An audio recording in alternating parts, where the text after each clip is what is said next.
Ang pretty-pretty niya. Natural. Walang halong kemikal. Hindi, wow. Maria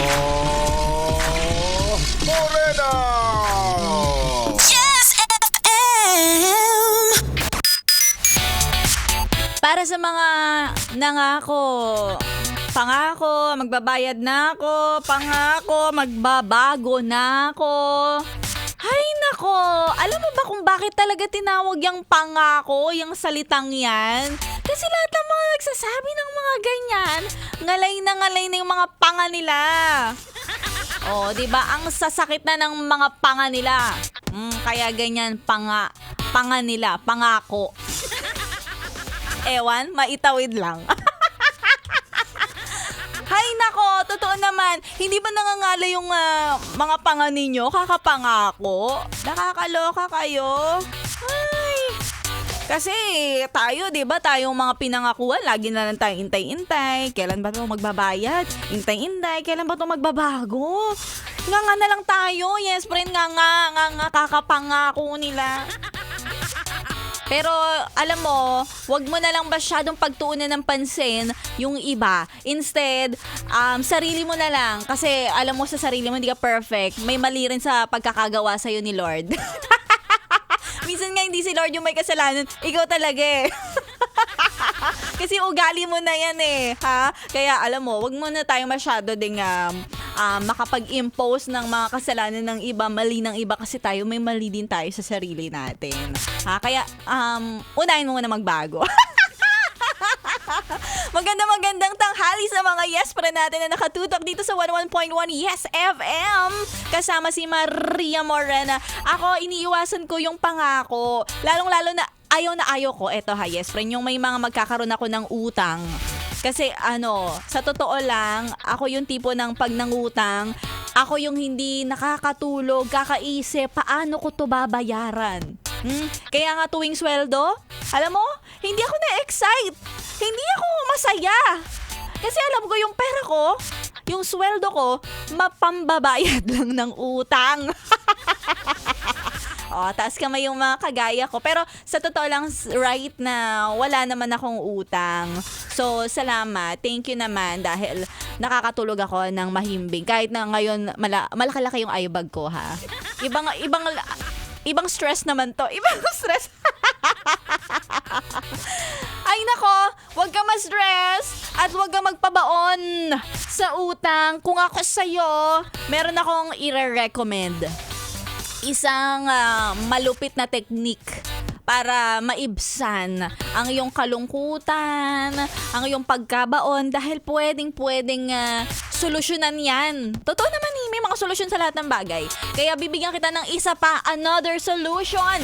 Madagdagan ng solusyon sa problema mo. Kaya ikaw, yes friend, ito ha, may papromo ang 101.1 Yes FM. Araw-araw, nagbabanggit ng pangalan na matatawag para manalo ng 1,000.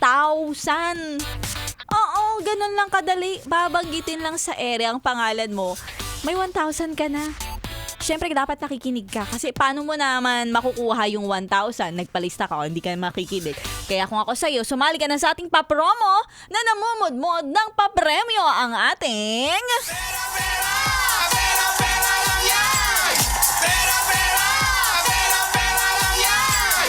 Pera lang yan. Sumali ka na. Paano ba magpalista, Maria Morena? Ganito lang. Of course, unang-una sa lahat, para sa mga nasa bahay, medyo malayo dito sa aming himpilan, sa Pasay, ang gawin mo, yes friend, follow Yes FM Manila on Facebook at hanapin mo yung nakapin na post. Ang pangalan syempre ng papromo namin, pera lang yan, hindi yan makakalimutan, madaling tandaan kasi lahat tayo mukhang pera. 'Di ba? Kaya pera lang yan, promo, hanapin mo, and then sa comment section, you can find it there, yung ating listahan. English ka pa. Yan, last English ko na yun for today's video. So, nakikita may listahan sa comment section na magpalista ka na. At syempre, kapag nagpalista ka na, may aabangan ka ang pangalan mo sa ere. Sana matawag talaga. Kagaya ng mga etong winners natin since May 13 up until ngayon. Yes, friend, May 23, nagpapapanalo tayo. Ibig sabihin, may 10 winners ang mananalo from last week and this week. Kaya kung ako sa'yo, yes, friend, palista ka na. O kaya naman kung ikaw ay driver, Grab driver, malamang nadadaanan mo to, may mga binababa ka sa Star City eh. One way na lang to, yes pre, no? I-side trip mo na rin, dumaan ka katabi lang namin yung Star City sa MBC Building, kay Lady Guard, kay Miss Daisy, magpalista ka na, may listahan doon, agad-agad, ipalista mo yan. Tapos total, araw-araw naman ang pakikinig mo, Grab driver, taxi driver, lahat ng mga klase ng drivers, may chance kang manalo. And isa pa, ang dami, diba? Sinasabi ko sa'yo talaga, lahat ng options binibigay namin sa'yo. Kapag kami naman ay lumipad sa kung saan-saang parte, kanto't sulok ng Pilipinas, hindi pala, Maynila lang. Wala kaming pang eroplano. Walang budget. Ayan, kapag kami ay napapadpad sa lugar ninyo, magpalista kayo at agad-agad makinig, tumutok para agad-agad matawag ang pangalan mo na mananalo na 1,000 piso. And congratulations nga pala kay Ronaldo Bautista. Abangan mo mamaya may winner tayo. Sige na nga, hindi na kita papahirapan. Kay Ganda Wanda, may papanalo siya. Abangan mo yan mamaya.